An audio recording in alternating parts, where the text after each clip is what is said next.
What is up, everybody? It is Tuesday night. We are back with a Song of Ice and Fire stuff. Sorry if I haven't been around. Some norovirus stuff going through the house. I finally got it. I feel like death, but I am here because if I'm not taking care of somebody else, I'll drag my ass down here and enjoy this. Hell, is that, are you calling me a dick? I see what you're doing there, bro. No, what's up, Brian? And Sonny's in the house. What's up, Sonny Frank? So tonight, because I was not prepared to read anything really about the Dance of the Dragons, which we will get to at some point. We wanted to do some fun, I don't know, some fun theories, great ones, crazy ones. We'll go over, is Varys a merman or a merling, as they will call them? No. Is Grant Gregory handsome? Yes. There's a couple other really cool ones that, like, literally one just came out 3 hours ago that we're going to go over first, which I'll let you guys all know about. Grant, he is handsome. I said handsome. I did. But we will see. The best part is my man Brian McCann just gifted 5 Sporking News. Oh, that's the wrong one. Sporking News podcast memberships. There's probably a couple. He's feeding the crows. That works. There he is. What's up, buddy? Thank you, Brian. You have been, I believe, in the last month or two, you're the number one Brian McCann supporter of the Brian McCann fan club of the Sporking News podcast. So thank you, buddy. I appreciate that. Grant, how are you, sir? Yeah, I'm doing all good, buddy. And yourself? I'm good. I want to say out loud to everyone, I apologize to you, my friend. I was supposed to be on your show this Saturday. I completely blanked, but I already put in my phone 3 alarms, 1 for Friday night, 2 for Saturday morning, so that this Saturday I'll make it. Even though I have to go to my sister's in Massachusetts after that, but I'm coming on 7:30 in the morning, everybody, Eastern Standard Time. Well, you should be used to that bright-eyed, bushy-tail time of the day, huh? Yeah. Me, 4:30 is my I got to sleep late, so that's pretty good. How are you, Tina? I'm doing good. It feels like it's already been a week, even though it's only Tuesday. So, hey, but the money's still coming, so I guess that's all that matters. There's nothing wrong with that, then. There's nothing wrong with that. I also want to. Oh, I can't do it that way. Sugar me timbers, people. Oh, wait a minute. I can do it this way. I want to give a shout out to Westeros Whispers, currently the Golden Mac level, sponsoring the channel. I really appreciate that. Golden Mac was one that Grant added, and I didn't believe anyone would actually do it. So thank you, Westerosi Whispers. I should have been doing that a lot more often. And if you want to become a Golden Mac member, follow the link. It'll be in the chat at some point. Or just a spoon. Spoons are fine. Mad Cheesemo, how are you? Good. Eating a taquito. Chiquito? Yep. Supporting the people. The people. Okay. I like that. Supporting them by making sure I eat as much Mexican food as I can before they're all gone. Nice. So it didn't come up in my chat. Why would the Mexican food be gone? Who's gonna make it? Oh, yeah. Oh, well, I mean, I assume some Asian in the back of a truck like normal. You act as though you can just Google these recipes. Yeah, it's Grandma. I can't think of a Mexican name right now. Grandma, I don't even know how they freeze the taquitos. Grandma Hernandez, Lopez. Yeah, Grandma Ramirez. Lopez. Hernandez. Let's just hope everyone stays safe. Cruz. Oh, in an aluminum Spork episode in the near future, I need to tell the story about how my sister, who's like the most liberal person in the entire world, completely just shat the bed when it came to making a insult. It was hysterical. All right, so. We will get there. I want to give a shout out because it wasn't on our chat here, but I have it over here. The people that just got memberships from the great Brian McCann. Sean, you are the man. Sean has sent so many gifts. I still have to send you one. Bad takes. Oh, I think I got an email from him asking to Dude, send me shit. He's awesome, man. I don't He know is if I can freaking- trust him though. Can I trust him? Oh, you could trust him. He hasn't showed up at my house yet Okay. that I know of. He can't be probably sneaky, but you know what? If he's just watching and he's still sending me gifts, he's a great guy. Ooh. He sent me some really cool like puzzles, like these Game of Thrones pop-up books. I mean, it's just awesome. I'll have to show some later. Also, Jeff N4 Pod is a member. It's Courtney's Fellowship of Oddballs. Courtney, Darren, like my father before me, now is a member. That is awesome. And Michael T, High Desert Comics. Well, welcome everybody. Fucking E-Clay. What does he have to say? E-Clay for $2. My fave theory, George is going to finish that book. Nah, that's cap. There's Yeah, no evidence to prove that. There's no right. E-Clay's one of my big supporters over on Matapap. No, E-Clay is one of the best. Thank you, E-Clay. A shitty theory though, but great guy. But I want to get to the theories. This one I found interesting.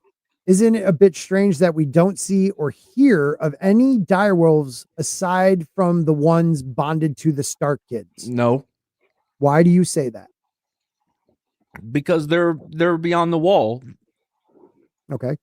They're not made for the habitat of the South.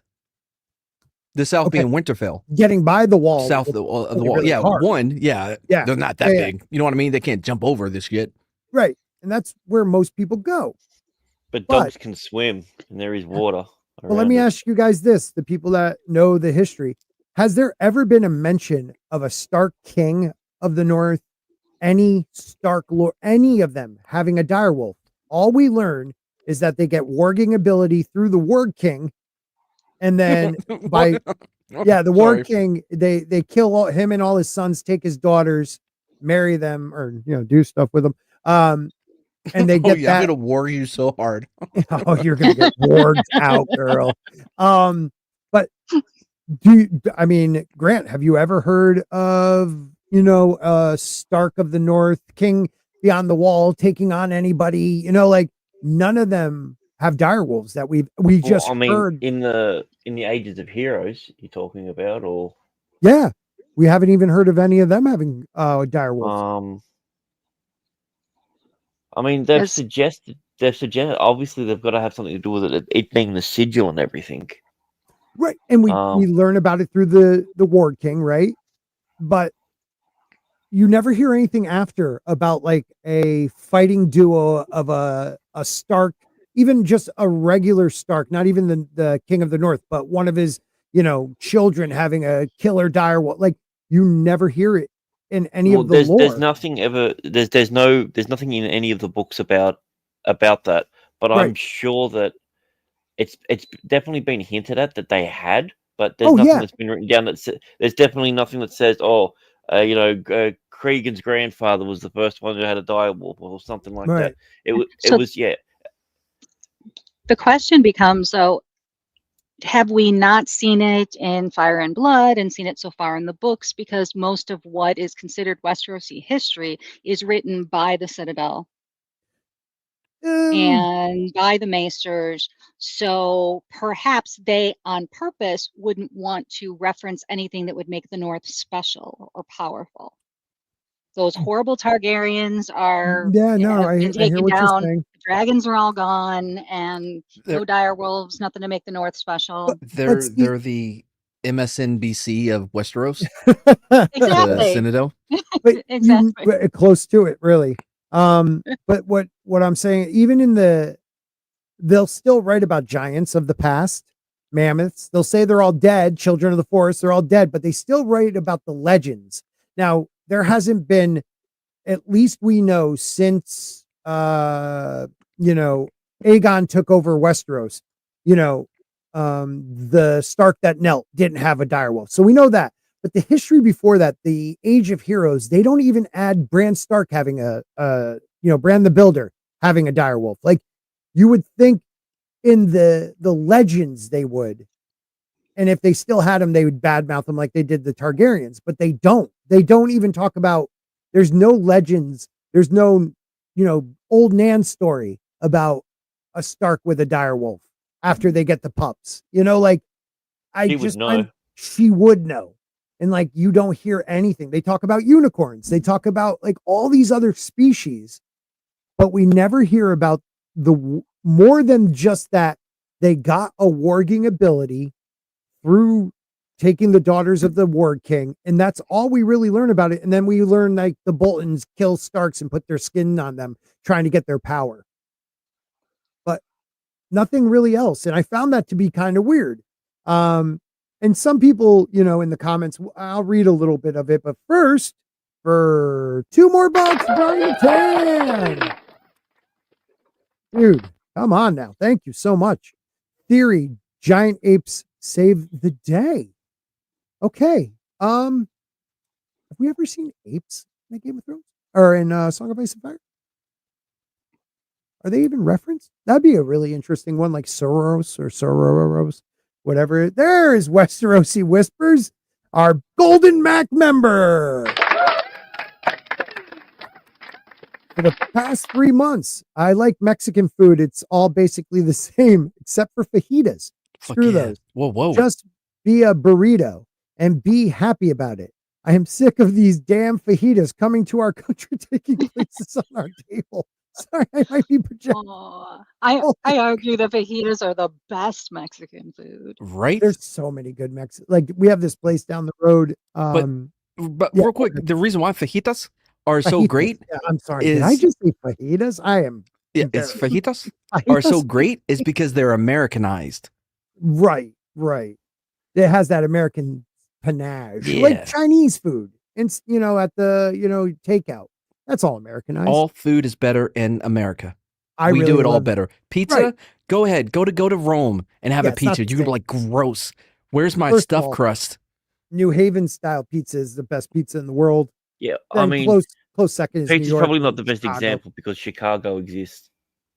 Chicago, it's more of like a true pizza pie. It's not a beats. Well, there are two styles of pizza that are considered Chicago pizza: the deep dish and the tavern. Tavern is arguably the better of the two. However, and no one's heard of the second one. That's the problem. Yeah, tavern, just a bunch of drunks. I think it sounds like. Never mind. 11 Alpha said burritos are the best, and Brian McKinn says chulupa are great. Just so I like a Mexican pizza from Taco Bell. He says there is really good pizza places in Potsdam, Germany, of all places. Really? That's because America took that shit over. Yeah. How close is that to the base? They're famous for their sausage pizza over there. No, it's a big, like the crust is literally a giant sausage in the crust. It's a sausage? Yeah, and they're smoked. Yeah. Okay. The Chicago style hot dogs. First of all, Brian McCann, another $2. That gets an applause. It does? I didn't hear anything. Damn, is it not coming out there? No, it never does. I don't even know why you act like you always act surprised whenever we say no one can hear what you're playing. Can you hear this now? Hold on.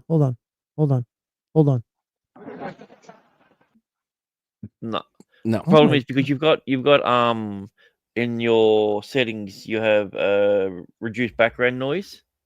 Oh, dude. So it'll start off. It'll be like, and then it'll cut it off completely. Okay, hold on. Ready? Okay, sure. We hear it now. Okay. Hey, Brian, that's for you, buddy. Now how I don't long know has it been? Year maybe 2 years that I've been doing that. Yeah. Last Christmas, I mentioned it to him. Yeah, it had to be like 2023. Okay. Well, you never told me about the noise. You probably did. Okay. I'm going to read some of this. That was not embarrassing at all. Come on. You got another super chat. Another super.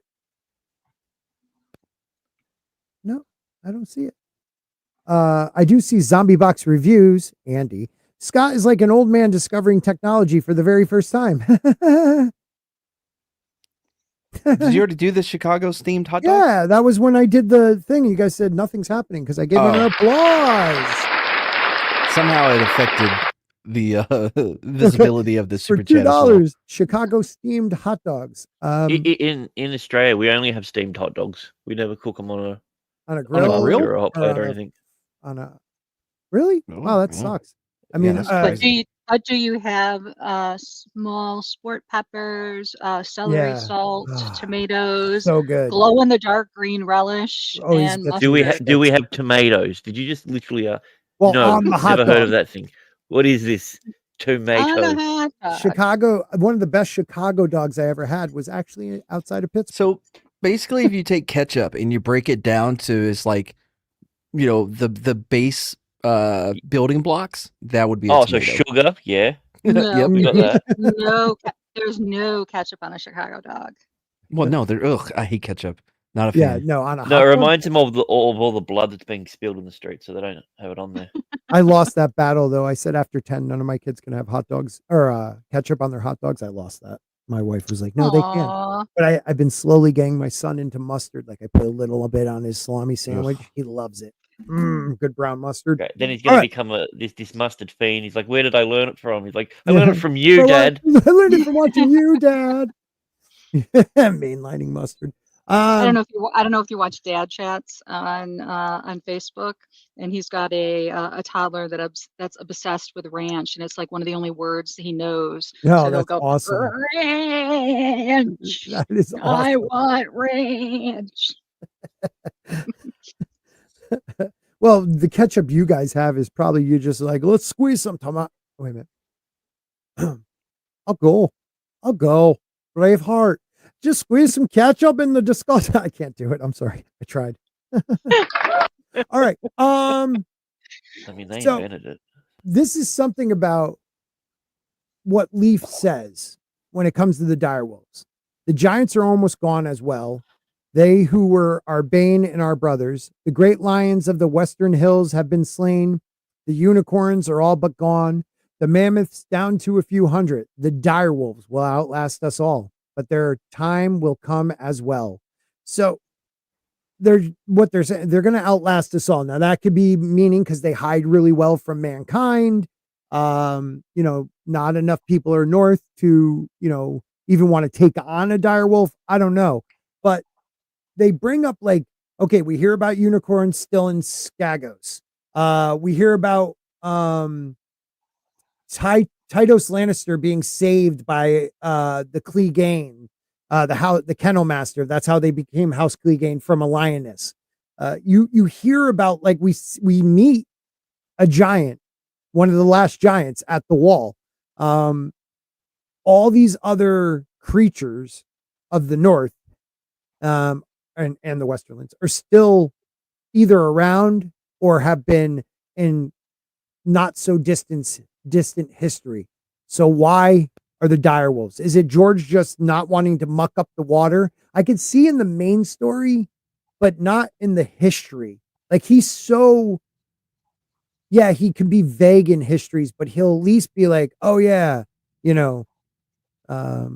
Butch Stark and his direwolf killer, took on the king beyond the wall. But we never hear that. It could be just a lack of information on the whole Stark family because we got very, very little on it.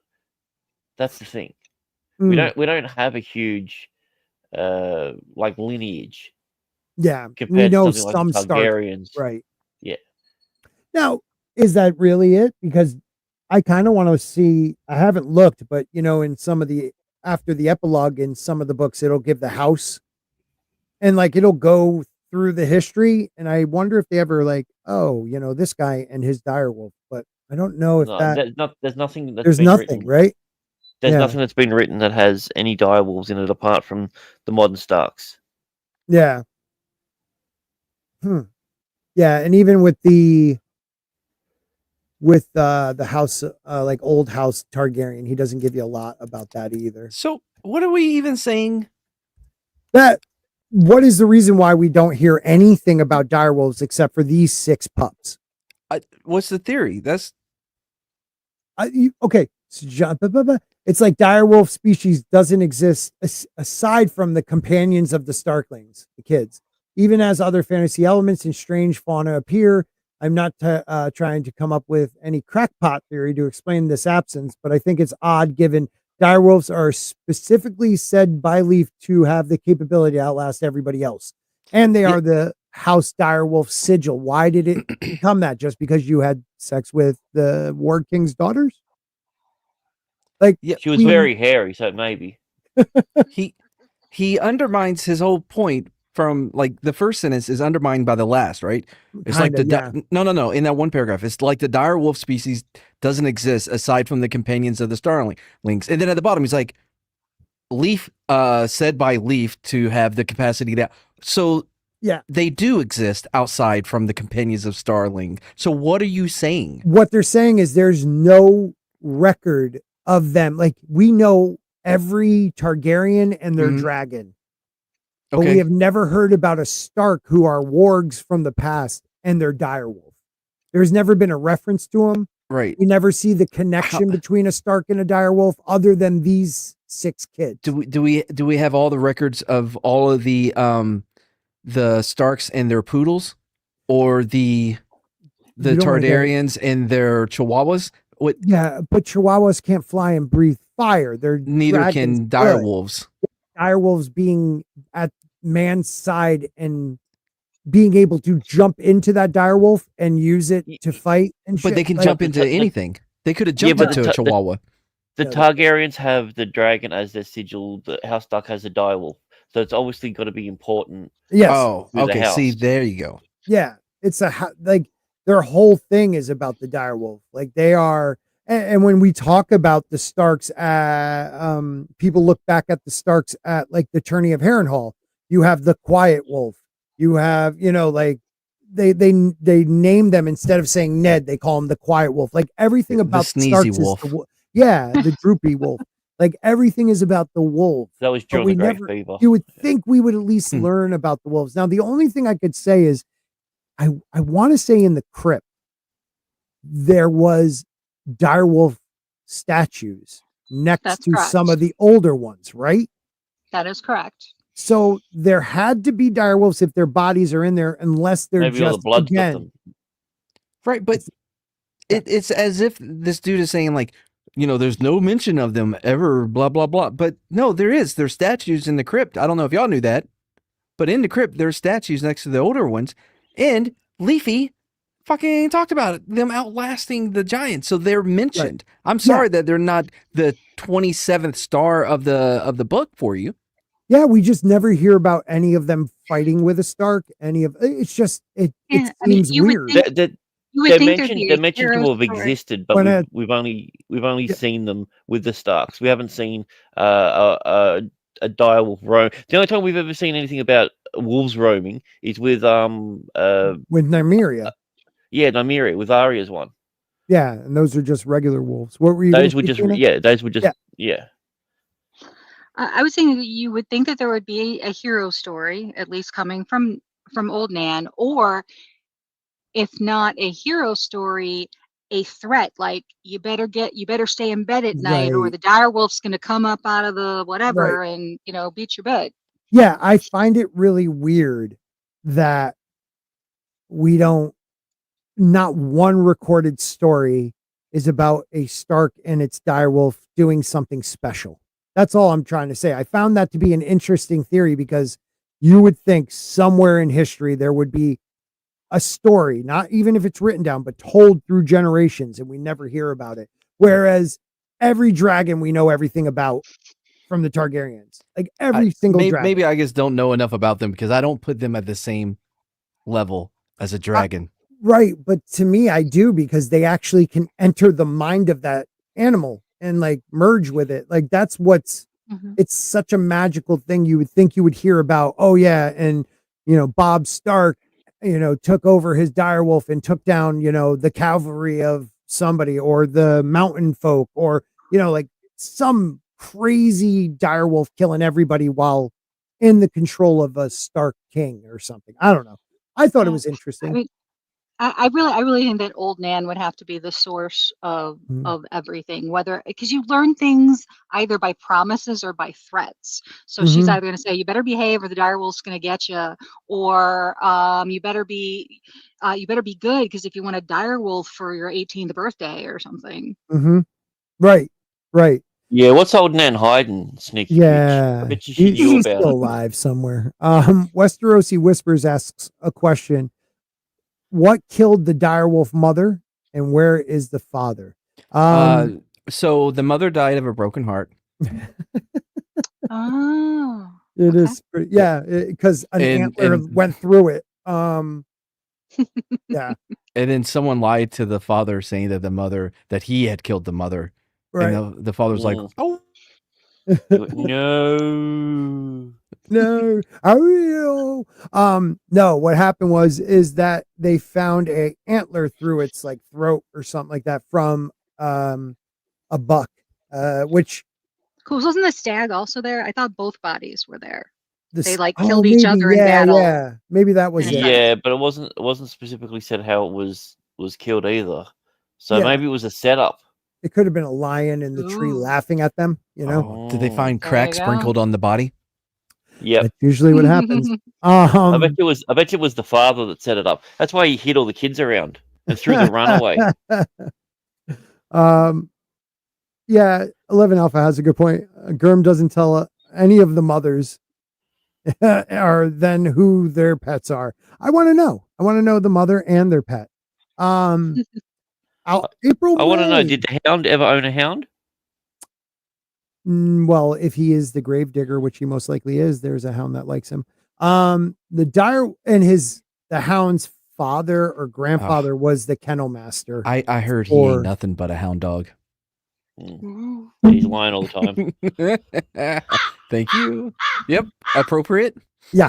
April May says the direwolf had the babies, at least ghost, if not all of them, after she dies. That's a tricksy way of saying stillborn, death magics. Oh shit! I never even thought of that. Interesting. And the direwolves get south the same way OSHA did, but that massive wolf pack running the Riverlands. Look out!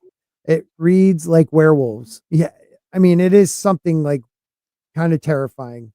Does that mean a direwolf had sex with a person and then gave birth to a werewolf? Didn't OSHA climb over the wall?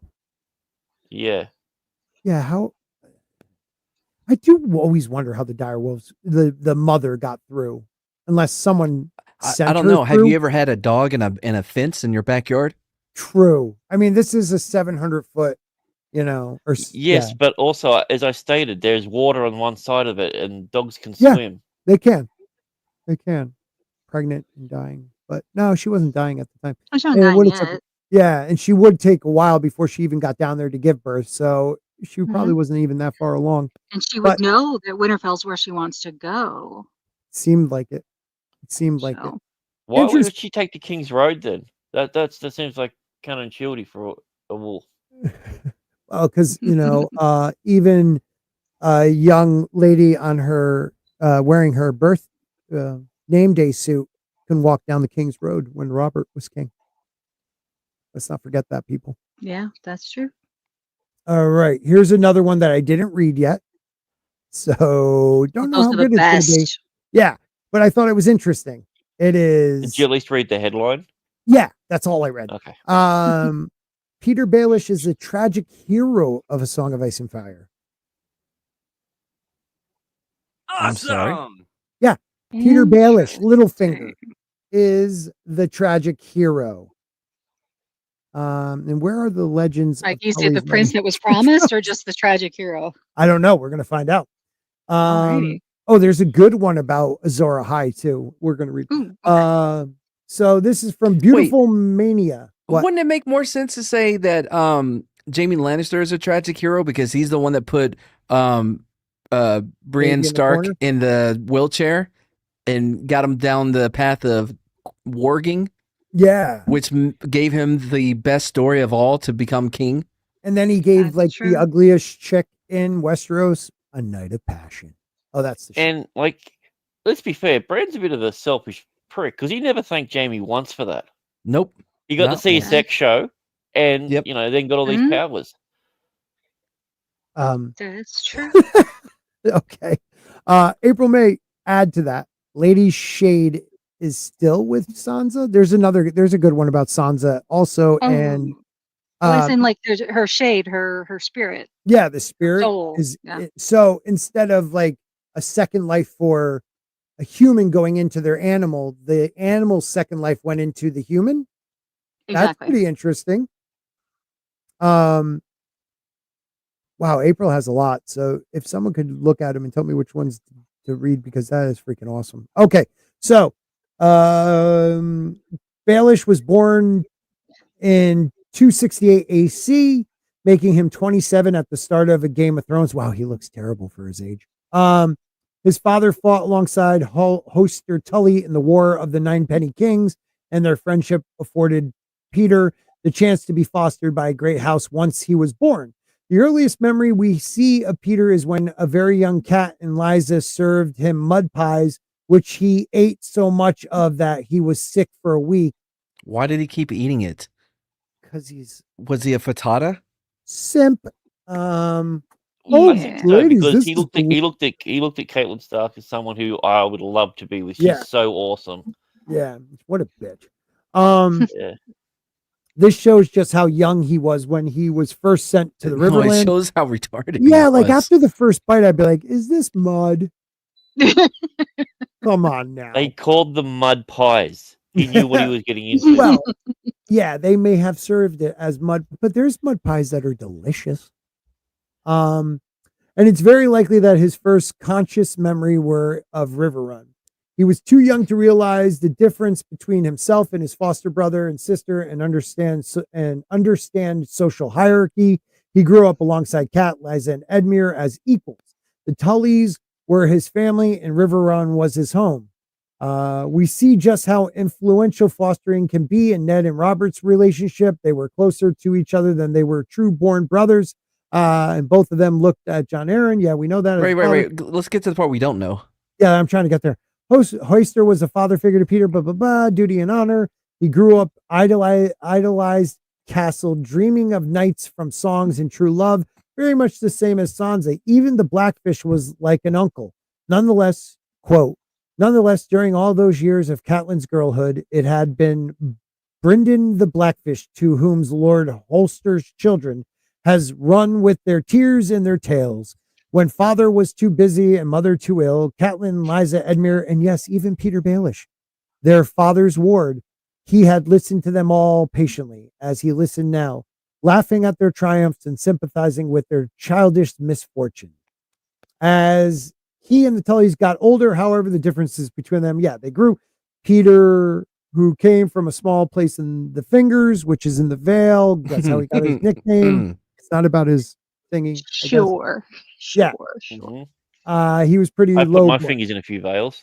Okay, this is just okay. Yeah, they're this is going the over Wikipedia it. of, It is. of It him. is. That's why I hate when someone says, "Let me start at the beginning." It's just like, Yeah. no, tell us your theory. Yeah. Okay, I'll jump down. I think they want you to understand like his love for the Tullys. The only people that are going to be interested in this theory are people who have read the books and are familiar with the mother. Yeah. You don't stumble across this. Yeah, no, I went like, looking. here's this Peter guy. Okay. I'd like to know more about his story. You're such a dick.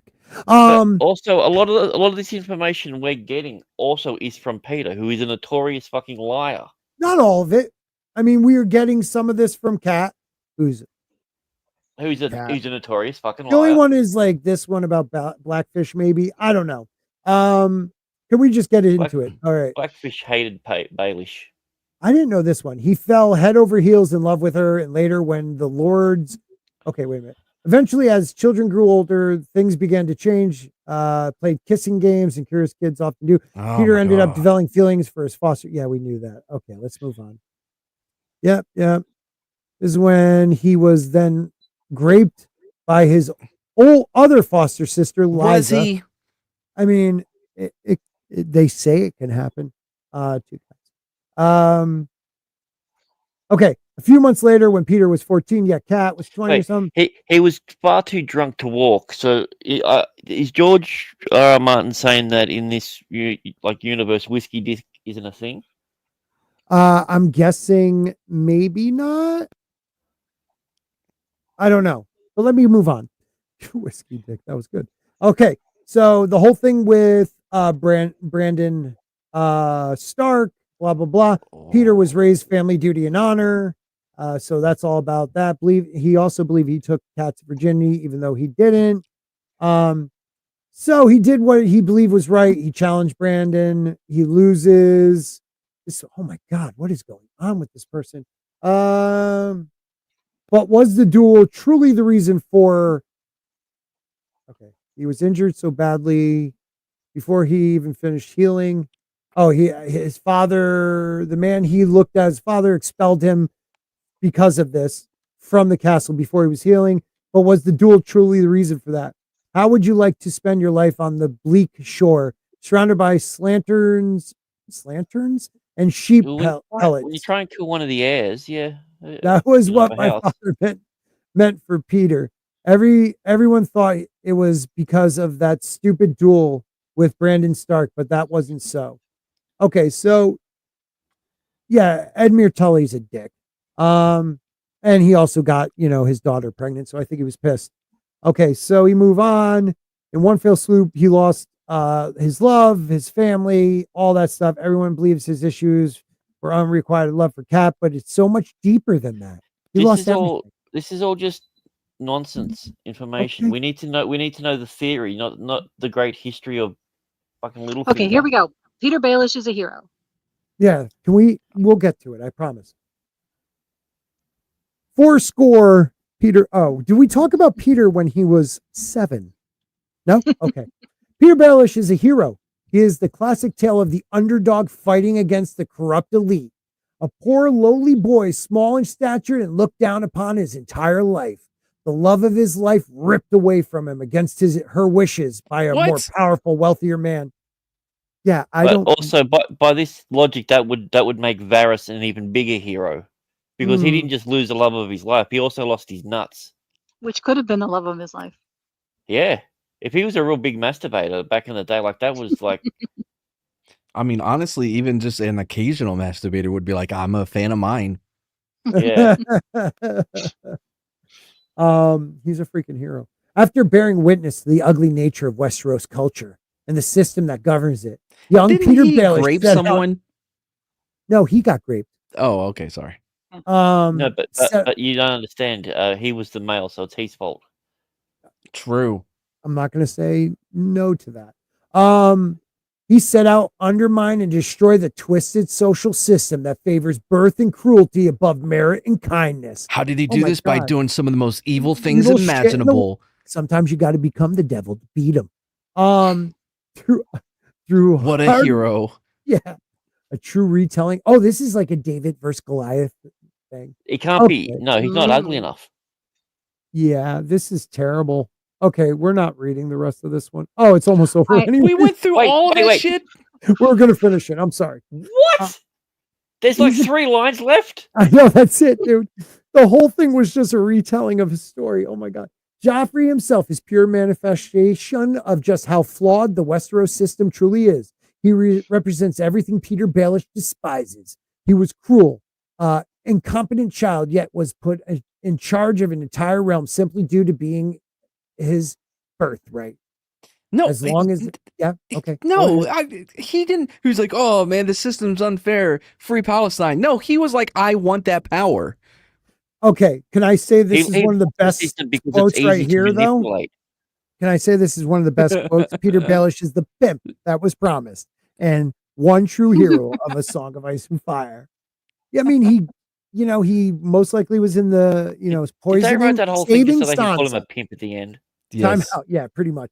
Yeah. Just not even calling him a pimp, just saying pimp that was promised is, he's a PTWP.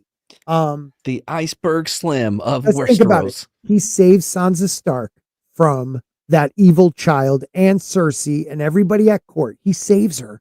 Okay. While doing that, he takes down a corrupt and unlawful government run by a bastard. Okay. I mean, this guy might be the hero we've been waiting for. He may be Azor Ahai. Blood, tears, smoke. It all happened during that duel, guys. No, you see, he had to have a menu of young boys that men could pay for. He's the hero. Yeah. Yeah. So April had some really interesting comments. I do like the one that says that Sansa thinks she kisses the Hound because Lady has the hots for the Hound and is influencing Sansa, which I thought was kind of cool. Ooh. Yeah, April, don't apologize. Bitches I get love the Hound, excited. that's I'm for sorry. sure. Do not get upset. I like this. And then she's got some stuff on a couple comments on OSHA. Guys, Storyman Jack in the what's up, buddy? Haven't seen you in a long time. Guys, check out Storyman Jack and Friends channel, please. He is a good and Storyman Jack. Wow, he has multiple. Where's George Lucas? Can't vouch for the Friends, but can vouch for Jack. Yeah, I can vouch for Jack. He's a good dude. Why was she excited at the idea of being pregnant at the same time as Kat? Same daddy. Oh shit. Ooh. So I think all we are going to have is fan theories, unfortunately. Okay. Well, Storyman Jack left. Oh my God, Peter Diddy. That's a good one. I like that. That's awesome. Oh, thank you. Slatners equals prostitute. I didn't know that. You learn a lot of new stuff, people. Yeah, if you guys see some good ones, Grant, you can always highlight, and I think you can too. I'm not on that account. Oh, okay. Yeah, I would have to sign in. I don't know if it's going to kick me out. Okay, just let me know. Let me know. The two on OSHA were kind of cool. That OSHA is with Stieg. I wonder which Stieg she's talking about. Just kidding. Stieg is dressed as a Night's Watch. And then OSHA says that Mance will pay a lot for a living relation of Benjen Stark. Stieg says about Bran that it's just like a Stark to make demands where Spider-Man would beg. I had to Benjen. I had to read it for myself because I was like, does he say he's going to have to pee a lot? Okay. That is so Mance may have him somewhere. That is actually interesting. Like Mance has Stig? Is that why he's not here? No, Stig is dressed. Stig would never get captured by Mance. Come on. Stig is wearing the Night's Watch when they come across with OSHA. He's wearing a Night's Watch Brothers uniform. So they could have captured Benjen, took his clothes, then came over the wall to make it look like they're one of the brothers if they got caught. That's actually kind of an interesting theory. Naked somewhere in the north. Frozen. He's cold penis. Okay. All right. Can you clip that, Grant? That little giggle he did? Thank you. Giggle? I don't know what you guys are talking about. Sugar. Okay. I think we've heard of this one before, but I thought it was once again kind of interesting. Shut up, everyone. I'm talking to you, Matt. Talking to you, Matt. Don't ruin my theories. Okay. This one's cool. So we believe that Sansa will end up marrying or being betrothed to Aegon the Sixth Targaryen or Fagon Blackfire, whatever you want to call him. And Sansa will? Yes, because the attorney at Ashterford in Duncan Egg tells us that 100%. In the Hedge Knight, yeah, it is kind of interesting how this goes. In a Hedge Knight, Duncan Egg, go-to attorney held at Ashford to celebrate Lord Ashford's daughter's 13th name day. Lady Ashford has 5 champions fighting on her behalf, and anyone who defeats a champion ends up replacing their opponent as a champion for Lady Ashford. In the end, the 5 champions who end up defending Lady Ashford are Lionel Baratheon, Leo Tyrell, Tybolt Lannister, Humphrey Harding, and Prince Valar Targaryen. When you look at the names of the champions' families and the fact they fight for a 13-year-old maiden, especially with the family Harding, we find out that these correspond strongly with Sansa's suitors in A Song of Ice and Fire. Sansa first betrothed to Joffrey Baratheon, then planned to wed to Willis Tyrell, then married to Tyrion, thank you, Lannister, and then Sansa's now being betrothed, most likely to Harry Harding. Wait, that doesn't... No. Oh, yes. In the sample chapters, yeah. Mm-hmm. No, not even the sample. Well, yeah, in the sample chapter. But we start to hear about that, I thought, before that. And then in the sample chapters, it just moves along more. Because Harry the Heir, Harry the Heir, they call him. That's Harry Harding. And the idea is to, at least with Littlefinger, to make everyone believe that Sansa, or at least make her believe that she will get them married, and then she can come out as Sansa Stark. Because right now she's a what do they call them in the Eyrie? Flowers? Are they flowers? No, that's in Rivers? the Reach. No, it's not mountains. Not Strongs. Or is it Strong? No. What? Anybody in the chat? We have people that know a lot. Was not fighting. He was just present. Oh.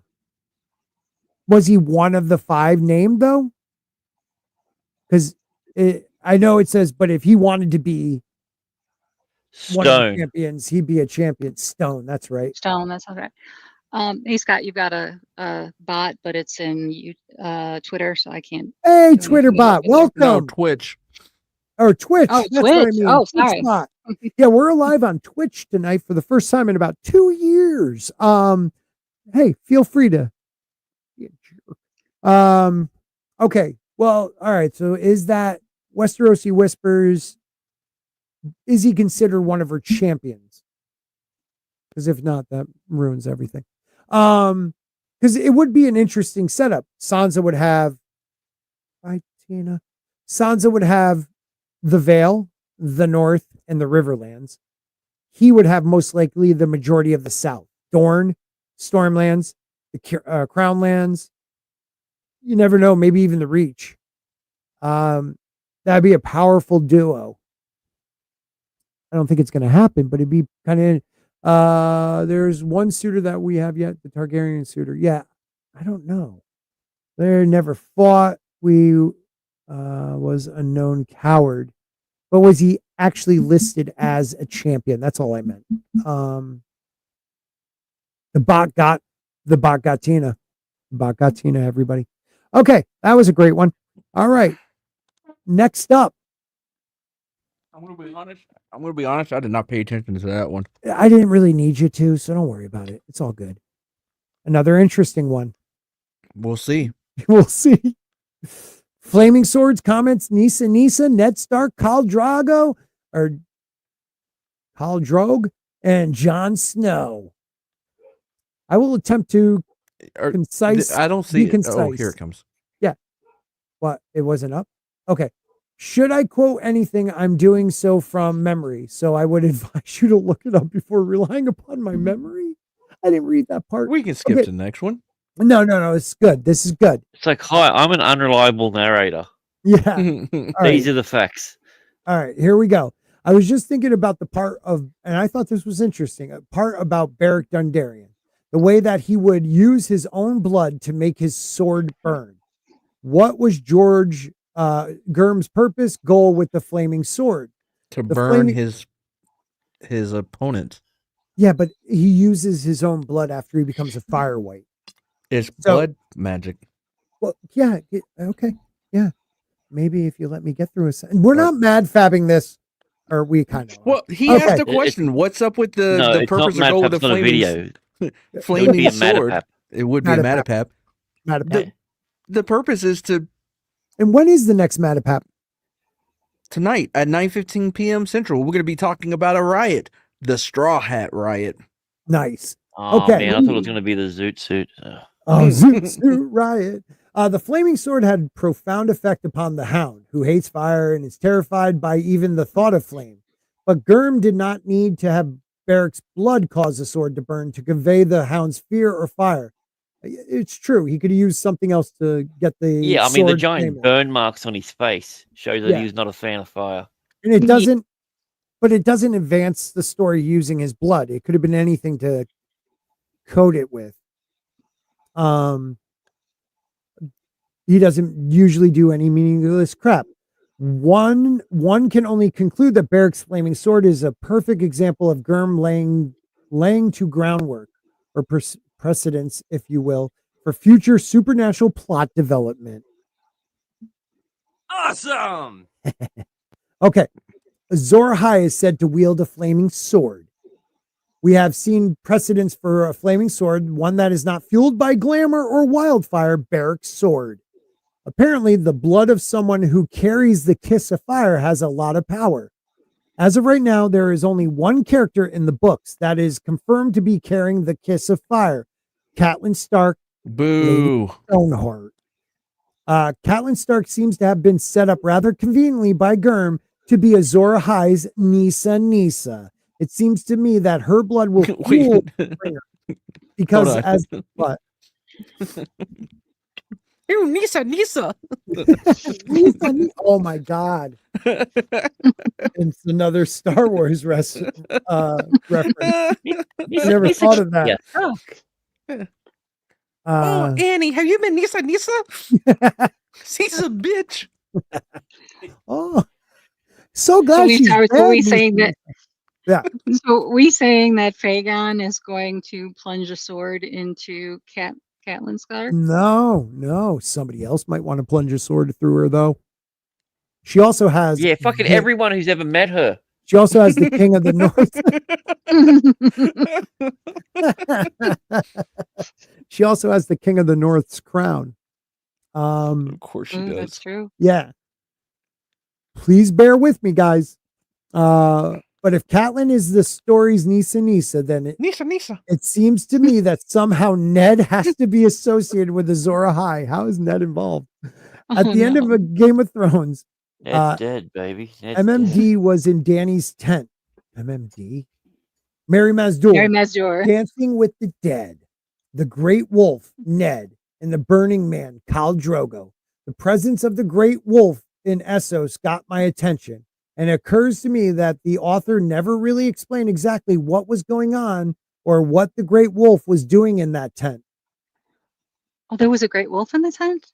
They said like all these shadows were... That's right. Yeah.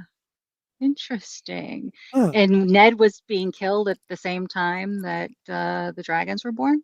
We don't really know if that lines up perfectly unless Gurm says it. Because the timeline in Game of Thrones is probably one after another or around the same time. So you have a valid point, but it might have been when he was getting resurrected, like when she was going to heal him and save his life in the tent. Gotcha. All right. Okay. The presence of the Great Wolf in Essos got my attention. Currently, the author would never explain exactly what it was going on or what the Great Wolf was doing in that tent. I believe that this is a huge red flag that says that Gurm wanted the reader to witness this event, but to not understand it until the last or second to last book of the series, so we're never going to learn it, explains the mechanics of what took place. In short, I feel like the magic ritual was directly related to Azor Ahai. I see the red comet as being an anomaly that Gurm based on a real-world event, Caesar's comet. The populace of Rome believed that Caesar's comet was the actual soul of Julius Caesar. Unfortunately, Caesar's comet never returned. It is No, actually, he based it on Halley's comet, which is clearly stated. Okay, this guy believes it wasn't. Okay. Speculated that flew into the sun. But I think that the so do we need to keep reading since we already know? Oh, I want to know where this goes. I think that it carries the souls of Great Wolf Ned and the Burning Man Khal Drogo, the Red Comet. I believe that these souls are melding into one. Note, this is why Khal Drogo's soul was missing when Merry Mazdur brought him back to life. When the time is right, the comet will reappear low on the horizon and redeposit Azor Ahai in the hour when he is needed the most. Who's God, I dying? hope not. Who's bleeding out Redeposit it where? Who's bleeding out right now? Who's about to die? John. A lot of people. Jon freaking Snow. Put him in the ice cell for a while, and then all of a sudden the comet comes back, and who's in his body now? Ned Drogo. Cal Ned Drogo, to be in fact. Cal Stark. When the red star bleeds, and yada, yada, yada, Azor Ahai will be reborn amongst salt and smoke. Did he just yada, yada, yada? He's just totally yada, yada. Okay. When the sun rises in the west and sets in the east, when the sea goes dry and mountains blow in the wind like leaves, When your womb quickens and bears a living child, then he will return and not before. Whose Danny. womb? Who? What? It said when there's a child in the womb, he will return. Yeah. Well, this is the one being told to Danny. Yeah, but is she pregnant now? Is she? No, but we got a hint that she might have just had her first period Because she had a new moon cycle. Maybe. Right. Danny and 99% of the audience took Mary Masdul prophecy to be a fancy way of saying that Khal Drogo is never returning. However, you are sadly mistaken if you think that Gurm would ever overlook such a great opportunity to have this fancy way of saying never turn out to foretell the return of the Khal. Another prophecy was offered by a woods witch, stating that Azor Ahai would be born of Rhaegar's line, or something like that. Well, if R plus L equals J is true, then Jon Snow is our correct line and will likely provide the body that Azor Ahai is reborn into. Remember how Gurm likes to say that prophecies will bite you in the ass? Well, I think this is one such case. Manja, manja, manja. I just threw that part in. I thought it gave a little bit. Okay. Where's Kirsty Angel when we need her? I believe that I feel like April May's doing it for us today. I believe that the purpose of the Dance with Dragons prologue was to, among other things, let the reader understand exactly what was happening when Jon would later die. Jon has gone into Ghost, where he has started his second life. He is currently trapped in Ghost, separated from his body. Lots of foreshadowing places Ghost Jon and Val leaving Castle Black, headed north of the Wall in the earlier chapters of The Winds of Winter. Does it? I hope he gives an example. This is important because it will put the wall and its magical wards between Jon's body and Jon's soul, traveling in Ghost. Gurm has mentioned in a SSM that there is a very storm sword. I don't know what SSM is. There's a very specific plot device in the fact that the wall blocks warging communication between body and soul. Should Mel work her magic to patch Jon's body up and restore it to life, Jon's soul would be unable to reunite with his body due to the wall. The title, Sorry. Oh, look, the title of his 2007, not a blog post, Back to His First Life, suggests that this plot device will be key to freeing Jon from being bound to ghosts so that he will not slowly fade away as Vermeer suggests would happen. I'm getting off topic. Oh, he's getting off topic now? I know where he's going with this. So you got the mixture of Drogo and Ned's souls entering into Jon, becoming one. And then who has Kissed by Fire? Lady Stoneheart. Jon will plunge his sword. What is the wolf's dire wolf sword? What is the sword he got from Mormont again? With the Mormont sword. No, wow. What is the name of Jon's sword? Longclaw. Oh, thank you. How the fuck am I the one? Wow. That was impressive. I hate you right now. Anti-derivative Jill. I just love For those your that name. don't know, I ain't read a fucking page of any of these books. Yeah, anti-derivative Jill, you Wait, are they're 100%. You are 100%. I tried to find a pop-up one, but I couldn't. Oh, I got a pop-up. Hold on. No, it's there. Just stay right there. All right, stay right here. Okay. Scott's true. It says that he thinks it's really safe to assume that Jon's living body is thrown into the ice cells. Well, it would be forgotten for about an hour, for an extended period of time, and freeze. This is supported by a generous amount of clues, foreshadowing, and the great detail Gurm went to describe the ice cells, making the cells central to the upcoming plot. Dun, dun, dun. I don't like the racism with the chink in the ice. Whoa. Yeah. I didn't even think there was Chinese people in Westeros. Where are you How are they going stuck with in that? ice? Oh my Yeah, they're more over in Essos. So now there's going to be a rose growing out of John because it says that I think John's body will sit there frozen until Danny arrives at the wall, discovers a blue rose growing from a chink in the ice, and performs some sort of instinctive ritual. Like when You Wait, see, so she he's a really gardener? wanted to say that. She wanted to say it like you heard the accent on that, didn't you? Yeah, Yeah, so he's a gardener and he's frozen? apparently. And she performed some sort of instinctive ritual, like when she hatched her dragons, just as the red comet reappears low in the horizon, and Azor Ahai will be reborn into John's empty body. So then she could bang him and it wouldn't be cheating on her first husband. There you go. Is he back yet? I don't think so. I don't think so either. Why can't I freaking find it? Sons of, I don't know. All right, keep You're going. looking for the- I you're gotta looking for the scroll. Keep button. going with what? Yeah, you gotta scroll. Yeah. Given the dual personalities of Azor Ahai discussed above, he will know John's true history and will exploit John's heritage to the fullest, possibly even gaining control of the Seven Kingdoms. First, he will How would track he know down John's Lady... heritage, though? John doesn't even know his heritage. Dun, dun, dun. There we go. Is that a You got to pop-up full sword? screen Oh, that's yourself a if you're going to do it, Scotty. I will. Hold on. That's This the was from pop-up of the Sean. Red Keep. This was from Sean. All right, that's the red keep. You got these cool like extra pop-ups that come off to the side telling you about the turning of the hand and stuff. And then, oh, what's next, guys?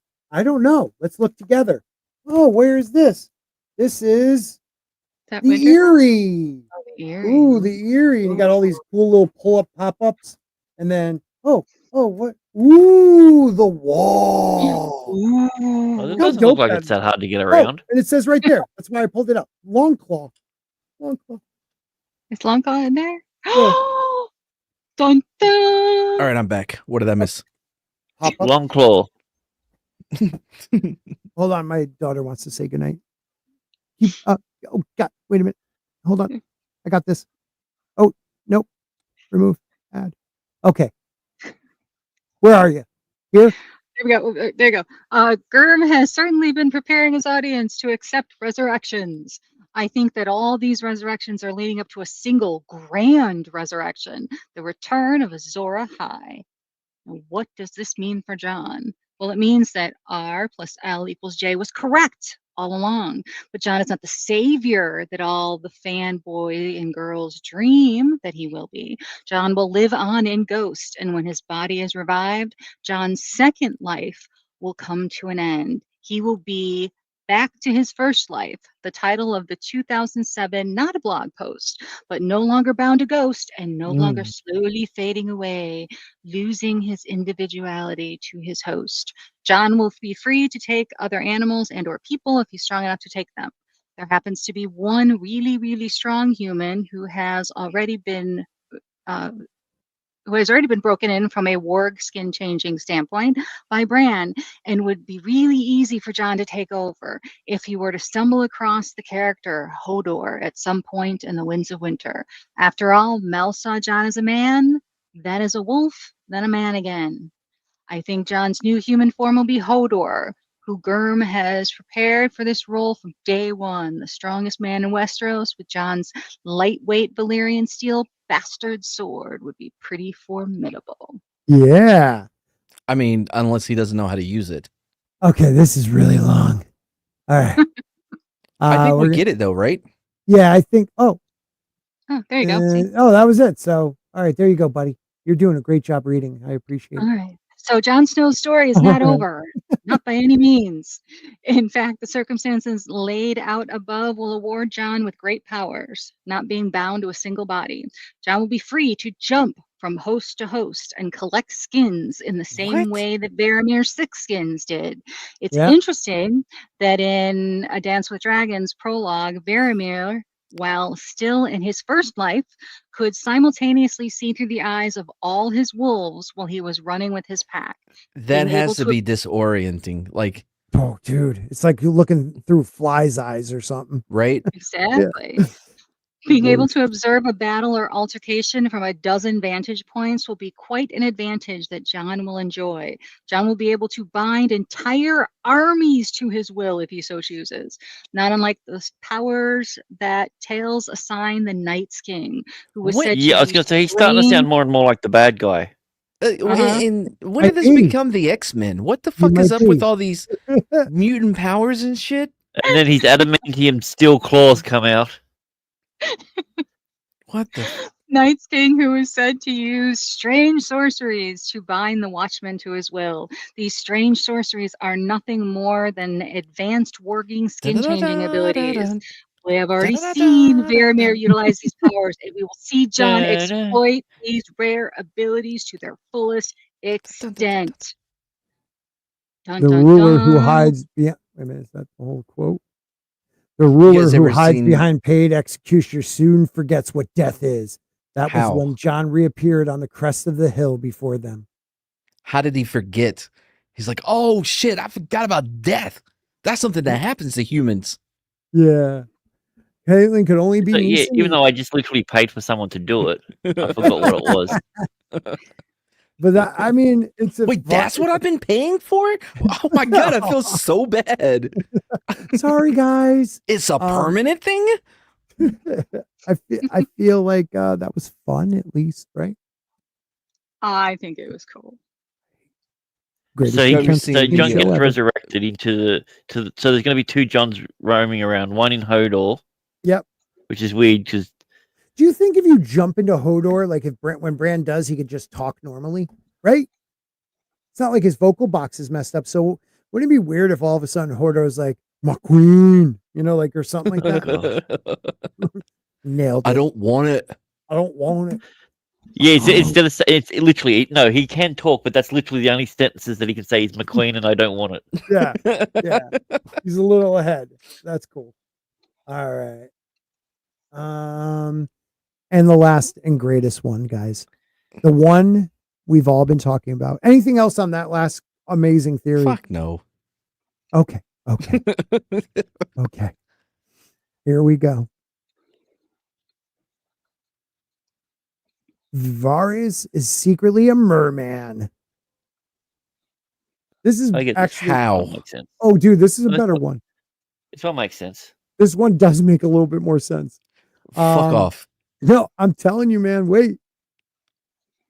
Behold, and this person lays stuff out right away for you before they start going into everything else, which I appreciate. If anybody starts off with behold, fuck off. Behold.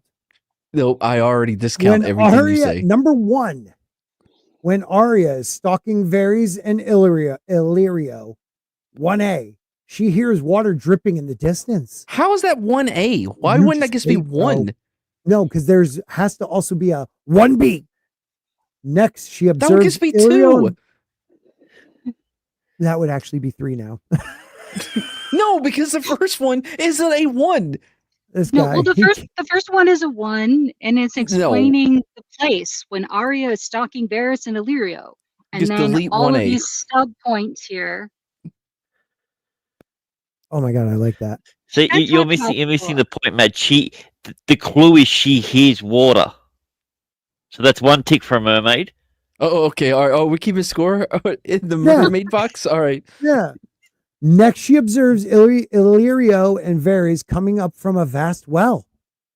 A vast well? What's at the bottom of wells? Water, where the mermaids live. Water. The 2 points. Come on. Wait. That goes down out of sight.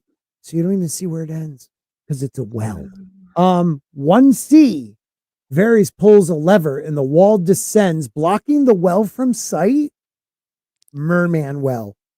1D. After the 2 come up, Arya trails them for quite a long distance, gradually descending. Finally, 1E. Finally, she loses them, stumbles forward, and finds herself at the end of a sewer emptying into the river. She dives in and swims for a while to get clean, washing her clothes. Yeah, that's where you want to dive in, kid. Then scampers off home. So where the hell did they go? Where did they go? 2. Varys and Illyrio are both noted for their abnormally large size, while also noted as being incredibly light on their feet. This suggests an abnormal strength. And if anyone knows anything about mermaids, is they're very agile on their feet. And they're fat. Yeah, they have a high-fat diet in the ocean. You got to look at those mermaids. Number 3, Varys is noted It's to all have the blubber. particular slimy smile. But no, slimy isn't being used literally. Mhm. Slimy, like dripping ooze. This could be interpreted to mean he does not show his teeth. And that could be because he has very abnormal teeth, like 2 rows. So he's British? Maybe. When Tyrion threatened to throw Varys overboard, Varys retorted that he would be surprised at the results because he's a merman and he'd swim away. Wait, no. Yeah, who would also be Tyrion's a midget. Mm-hmm. Yeah, that probably would be. No, Varys is saying if you throw me overboard, you'd be surprised of the results, meaning I'm a great, strong swimmer. You'd be surprised. He'd be surprised at the result, meaning the result of actually being thrown over by Tyrion. Yes. Someone who's That 3 foot would nothing. be shocking. Yes. Because although he is No, light on his that's not what feet, he's he talking is about. described No. as large. Little people are very strong because they're compacted. Their muscles No, are dense. only the petarded ones. Okay. I mean, just trying to get his arm. How would he I do think it? you're- I Like, think you guys are what do you reading this say? wrong. He would have men throw him over. What do you say, Varys? Step into my hand so he can, like, toss him? Because he can't wrap his arms around him. You Would be opposite of a dwarf toss. Yeah, and you would be surprised at the result. Okay, number 5. There is noted to be no bed in Varys' quarters. If he's a merling, he would likely sleep at sea, or like most fish, perhaps not at all. Or upside down, hanging from the He's ceiling. not a bat, dude. Don't be ridiculous. Oh, is he not a Batman? Oh, wow, we got a 6A before a 6. Another character we know with particular teeth is Biter, another abnormally large man with enormous strength. What? I mean, his family was related, so that's probably part of the. Number 6B. The idea that this is barely sentient being sat around and filled all his teeth just to scare people is absurd. That's just Filed all of his teeth. Filed all. Wait, yeah, who that's what I did this? said. Varys said this? I No, mean, Biter. He filed. What the fuck does he have to do with Varys? Because he's a guy and he has teeth. So, dude, wait, stick with the freaking program here. Hold on.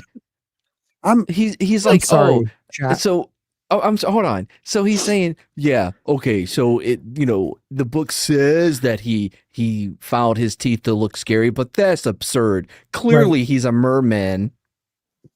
Thank you for jumping on board. 6, 7. Varys and Illyrio both associate humans with birds naturally, as these are 2 lower species to them. Explains the ease with which they chop off children's tongues. Wait, no. Oh, I get it. Because mermaids are under the water, so anyone that's above the water would be like birds in the sky to them. There you go, bro. Oh. But unless he's like floating, like he's treading water, they would be at the same fucking level. You sound like one of these, like, you're being paid to be a debunker because you're trying really hard, bro. Okay. Number 8. Also, how does them describing people go up? No, fuck off. Go up. I hate this one. How is it that describing humans, like associating humans with birds, explains the ease with which they chop off children's tongues? Because they're a lower species than a merling. Stick with us. Okay. Because everyone's known that, if you don't like someone, you call them a bird and you cut your tongue out. It's very common practice. Fucking bird. This is a really good one, though. Stupid bird. Cut Number off your 8. tongue. From their one meeting, Easily. it appears that the merlings are experts at manipulating the humans in secret. Wait, the merlings? What are the merlings? They're mermen, dude. And also there is a hint these 2 have plenty of patience. They seem to be comfortable waiting years for their plans to bear fruit. Perhaps they have a very long lifespan or are just more patient than humans. Wait, is that a trait of the mermans? Is like, oh man, they patient as fuck. We'll have to ask Varys. They can sit down there and let the oceans get polluted and never say shit. But that's because of the long con. Is there much ocean pollution back then, though? You get what I'm saying. Yeah, he's shot. All right. We're poking Yeah. holes in this theory, not mine. 11 Alpha. Oh, okay. I agree with you. It was creepy. Number 9. When the subject of eating people came up, Varys licked his lips. Merman. Cannibals don't mean mermaids. He wouldn't Man. be a cannibal. It would be cannibalistic if a mermaid ate a person. Yeah, it wouldn't be Who cannibalistic. is this guy? Where? All right, guy. I can't think of Shredder any. talks about eating people all the time. She's not a. Who does? She gets yelled out true. She's not a She murderer. is. I mean, she Because might she's be a met cannibal. like making her live in Texas where there's no water. Yeah, Because she's a mermaid. Okay, because they're maybe known for those- eating people. Maybe that's a different euphemism. All right, Varys likely is not a eunuch, as there I is get a it, the point where fish, he is 'cause of the smell. parlaying with Tyrion, where Tyrion notes that his voice seems deeper than usual. Even if he is a eunuch, it doesn't mean he has to be a human. What? Maybe fish testicles aren't showing Are anyways. they saying that trans people aren't human? Is that what they're trying to say? Varys, Nailed it. his All lack right. of sexual interest in human females is explained by being a Merlin, or he's gay, or he's a fucking eunuch. Well, pick your poison, I guess. All right. Littlefinger comes from a seafaring merchant family of Bravos, and he is accomplished sailor himself. If anyone is likely to ever see the reclusive Merlings, it's the merchants and fishermen. One of Littlefinger's ships is named the Merling King. Littlefinger claims to have Varys completely under his control. How can a Does- human who's does just he- a bird to a Does he Merling? know? Does he know that he's a Merling? We don't know. Oh, he's like, bitch, I'm gonna tell everybody you're Yeah. a Merlin. And everyone's going to believe me. House What? Manderly. I'm not a magician. I House said Manderly. Merling. House Manderly. Hugely fat. I love that Port City. they actually got that reference. Thank you. Can't ride a horse. They even have a Merling as their house crest. Wayman That's like music. Manderly bakes phrase into pies. Sorry, There's I'm a laughing at different- my own joke. Yeah. I'm 'cause, not a you know- magician. what? Oh, one of the greatest lines from an interview ever. Oh, I never saw that movie. Is that a good movie? What movie? What? Didn't you say from the interview? From an interview. Oh, an interview. Yeah. My bad. All right. Yeah, I like the Uh, interview. Did you? Was it good? Yeah, I thought it was funny. Okay. I'm trying to find the one that has the better list of stuff here. Hold 1 second, please. How can a city be fat Which and one? hugely fat? Not just a normal fat port city, but it is hugely fat. Like a merman. Wait, House Manderly, hugely fat port city, can't ride a horse. Name a city who can ride a horse. Clever one there. What did you go French for? I was choked on my zin. On your sin? I mean, Fuck yeah. not Alp. If you want to order one, please use my code. Do you have a code? I do. What are these?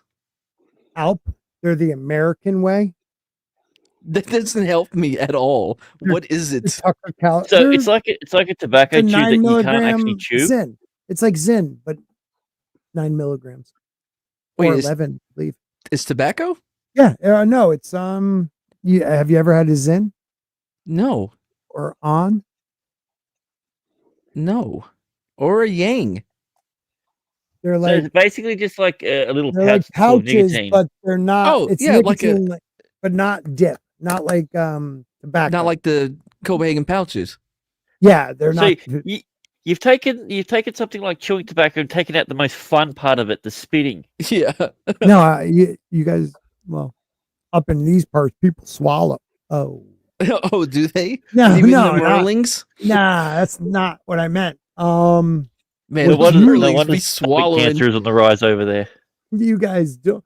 And then there's a reason. That's why you guys just don't get it. Yeah. So so cities are riding horses now. That's right. Okay, hold on. Yep. This is my affiliate link with a coupon code, everybody. And what do You these should do? have put They it get in you a banner high? so it's across the bottom of the screen. No, it's not high.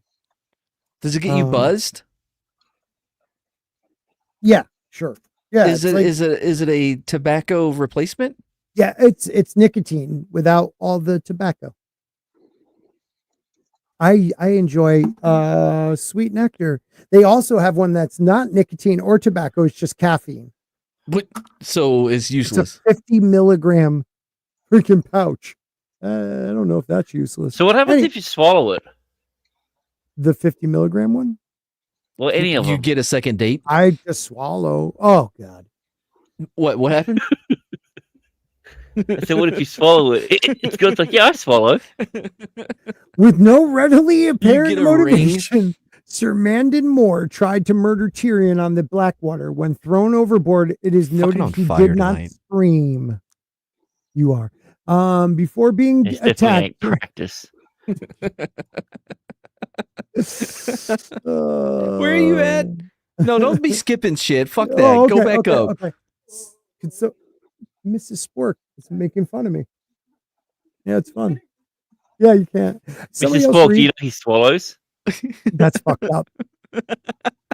They got me, honey. Mandon They Moore. got me because they laughed at that too. But we were talking about zins because you didn't know what they were, and I said, "Well, yeah, I swallow." Like the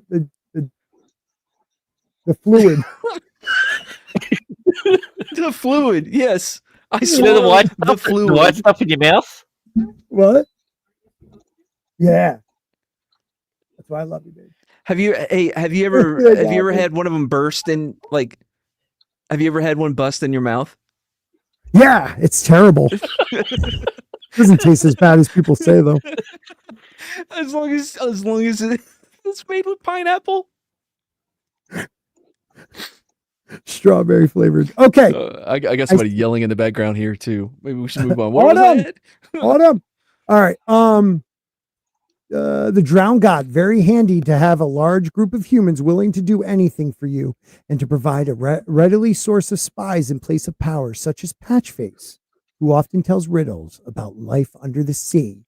Well, he doesn't tell much anymore. Wait, is still alive. is he a lobster with a Jamaican accent? Under the sea, the red wedding will happen. Under the sea, you're going to die. Everybody knows that Catelyn is a bitch. Hear that stripe. Where is the freaking shit about him? I'm so No, confused keep going. right No, now. no, go back I up. can't Don't read skip all of it. these. I gotta finish soon. All right. Sir. All right. Doesn't it seem I don't suspicious want that to you're burst in in your mouth too soon. out? Oh, hair. Yeah. Oh, did you spit it out? I spent. I hate you guys. No There's a thing dedication. about urine Greyjoy, voice from That's the why you'll always sea. be single. Davos visits from the mother may actually have been a siren. Melisandre's Oh, yeah, afraid Melisandre's of afraid of Patchface because she hates retarded people. and little people. Yeah, and he's both. He is both. Brienne is told about squishers by one of her companions. Sorry. They are described as men eating fish people that walk on 2 feet. Wait, Yeah, so hold on. Wait. Squishers are merlings, but reversed. So they Wait, have the human squishers bottom. Yeah. They have the are people who eat fish people that walk No. on 2 feet. Well, no, they eat people. No, As a man, it's a man eating No, so- fish. no, I'm reading it. Yeah, that's weird.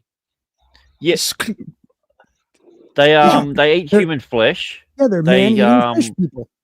They steal kids. They have webbed fingers as Mhm. well. But I think they should put like quotation marks around man eating and then fish people. Oh, man Yeah, eating yeah, fish yeah, people. yeah. That makes more sense rather than they're described as man eating fish people. If you were to give a baby the name Varys Why in are our we called world the today, squishers? Not them. it would mean the following: Varys, very stream, Varish, sleeping on the sea. Under the sea. Wait, hold on. What?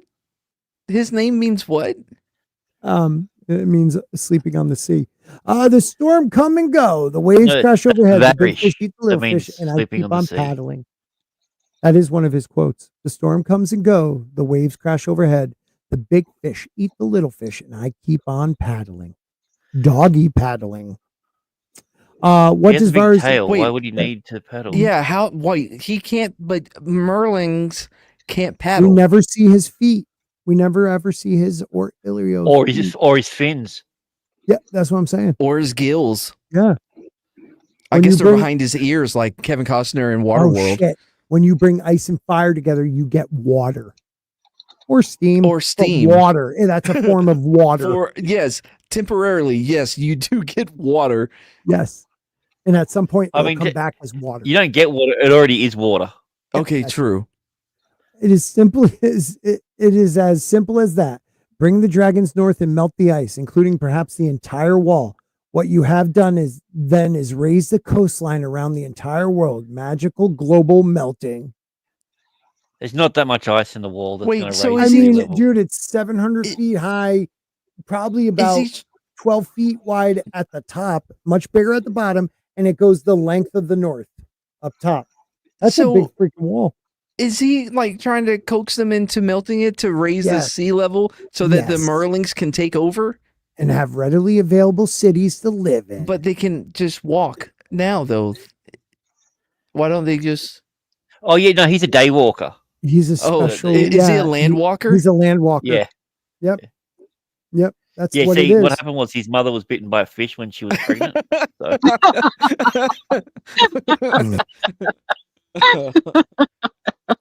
That was good. That was good. Is it as simple as this? Yeah. Okay, I read that part. What do the Merlings get out of this? Nothing. Leibenschwurm. What, they get Germany? Leibenschwurm. What is this? I don't even know what the fuck does that word Leiben. It's German. It sounds. Somebody in the Leiben chat Schrom? before was talking. More ocean real estate? Like they're fucking. Shit, Like they're what is Bill it? Gates or Barack Obama buying all the It coastline. means living space. I screwed They get up. more living space. Why Why can't you don't say they that just- instead of? They get more living space. Finally, Exactly I what can he add- said. I can add a second story to my water castle Get because your the water would be Alpine more. pouch code ALP VJM VJW Where did it go? 92 DGD. Just so you know, Where'd it Okay. go? Bring it back It's up. in the chat, buddy. No. I'll put it in the private chat. No, you know what I'm talking about. Where did the fucking theory go? That it's right here. I think we're at the end almost. Okay. If the flooding were extreme enough, only a few islands would remain. Places like the Erie. Littlefinger, the Merling King, has made his seat the Erie. If this theory is correct, Littlefinger would have been made king by Why? Merlings, giving a new take on the meaning to Why the would they ship's name. make him the which is- king? This is all really interesting because according to Johnny Skinwalker, this whole theory means that Euron is Azor Ahai. Azor Ahai. Yeah. Ooh, yeah. Scott, read the first comment. Yeah. Also, he's bald. Certainly the result of using a fork as a comb. That's deep, dude. Dingle It's hopper. not a fork, it's a Dinglehopper. dinglehopper. It is a magical thing. Reading a post so long and then seeing the first comment completely trumping everything with the complete and utter hilarity. Oh, God, that's great. Okay. You know what I did think about, though, real quick? I don't know if we have ever brought it up. We have brought it up, but Euron Greyjoy is the three-eyed raven, or the three-eyed crow, excuse me. He Wait. uses his glass eye, obsidian, to enter people's dreams. How Ooh, does a yeah. glass eye do that? It's a obsidian, first off, and glass candles are made of obsidian, and with magic, you can enter people's Yeah, motherfucker, I played minds Dragon and Age. dreams. Yeah, well, you can enter people's minds. Ow. That hurt a little bit. Just because one Well, thing he- was forged into another doesn't make it the Hey, same hey. way. Because iron exists in the world, it doesn't mean every iron plate can, slice someone's head off. Obsidian is a highly regarded protective stone known for its ability to block, absorb, and transform negative energy. It's also believed to release emotional, physical, and spiritual blockages, Bondage. drawing up feelings of stress and tension. I memorized So, that. so if you're spiritual, like Spiritual. spiritually If you're spiritual and constipated, have it, you can use. If you're spiritual, go to hell. Sorry. It furnishes stability during turbulent times, and it's employed in healing rituals to release emotional traumas. There's nothing more emotional than John's childhood traumas. Are you suffering from encourage trauma overall constipation? Try obsidian. Yes, and no one needs more physical well-being than John, who's bleeding out Yeah. in the north. Yeah. Yeah, I he like could it. use some. But- Some. We may, and we've talked about this before, that Have we? Euron might have been a failed brand for Blood Raven before. Because he always talks about, if I jumped, would I have flown? I should have jumped. People told me I couldn't fly, but I should have jumped. So now No, he's You know what? effing with Bran. And we all know a tree dwarf wizard that might be able to tell us more about obsidian. I personally, I don't. His name is Stephen Walton. Oh my god, he is. Oh, okay. Oh my god, he is a tree dwelling dwarf person. Wizard, yeah. That is He likes to pretty use good. the witch term, but whatever. I mean, No, I mean, he probably has a gayer name for it, but that might be a Sparking fact. Mhm. oh, not that one. Sorry, that wasn't it. Shit, where is it? There it is.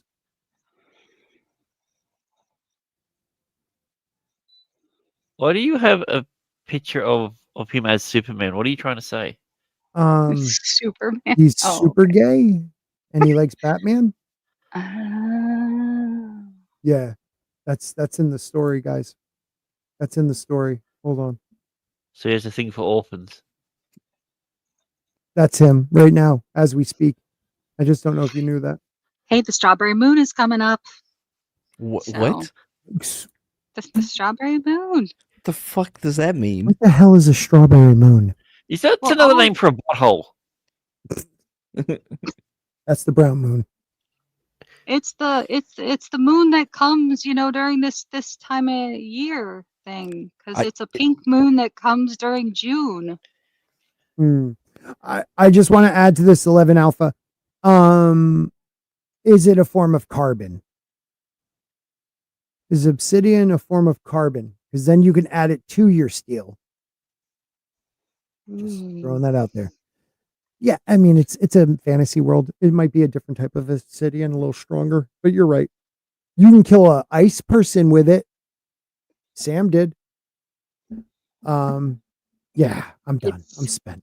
Obsidian comes from lava, and it's rich in silicon, oxygen, aluminium, sodium, and potassium. Aluminium is correct, yes. I came back and it's aluminum. Aluminum. I came back and Tina's tripping balls. Oh, it's silicon dioxide. I was gonna say that. That was my next choice. Glad we're on the same page. 11. Westerosi Whispers, Golden Mac here. The merman only would work if we turned our brains off. There is things about him, like he says he got. I should have had that up. That maybe he wasn't castrated because fish don't have their junk really like we do. So no one has to. Even if they feel, they're just going to feel nothing. We never see his feet because they're probably deformed in some way. We never see Illyrio. Like the penguin. Ooh, yeah. That There's actually, Oh. penguin. yeah, that makes more sense than him being a merling. Is that he's a penguin, like Danny DeVito's penguin. Right. Aluminum is correct. The name is derived from the ore alumina, not 11 some alpha mythical word is- aluminina. 11 alpha is true smart. because originally it was aluminum, and then the guy who discovered it said that all the other elements at the time ended with it IUM, so then he started calling it aluminium, And then everybody was like, "Screw you, dude. You don't get to Hey, rename the thing you discovered." And Death of then the they Arthur. Miss said Mart, that we Miss went Martin back to Muses. the original. Miss Martin Muses, everybody. Check out her channel. Beautifully human being. All right, we're going to wrap it up, guys. That was fun. I had fun. Did you have fun? I mean, you guys ripped on me the whole time. So, I mean, that's pretty fun for you. I had a ball, man. Thanks, George. Thanks, George. Ooh, and I just got handed a bowl of chocolate pudding. So Hashish. All right, guys, no, not where are we going to find you, Mad, next? Here in let's see, 30 something minutes. We'll be doing Matapep on my new channel, Mad's new channel. We'll be talking about Riot, the Straw Hat Riot. That's awesome. What about you, lovely Grant? Okay. Tina. Let's see. If we're doing aluminum spork on Thursday, I'll be here. If not, I'll be on Vinny Arts channel on Friday afternoon for the Friday Underground, and then back again on Sunday night watching more Dexter. So You guys have been having fun with that. yes, we have. So aluminum spork will be on Thursday nights going forward, leaving Saturdays to actually try to make videos. So this Saturday I will be getting up early to be on the lovely Mr. Grant Gregory's Ossays full OC channel. So make sure you guys check us there. And I hope everybody has a lovely night. And remember, where can you find the best Song of Ice and Fire content? Where's the best place for content on the world of Ice and Fire? Right over there. See where I am pointing with my dagger? I just found Sporking News Podcast with me, Sporking. Make sure you like and subscribe. And don't miss Mad's link in the chat, everybody.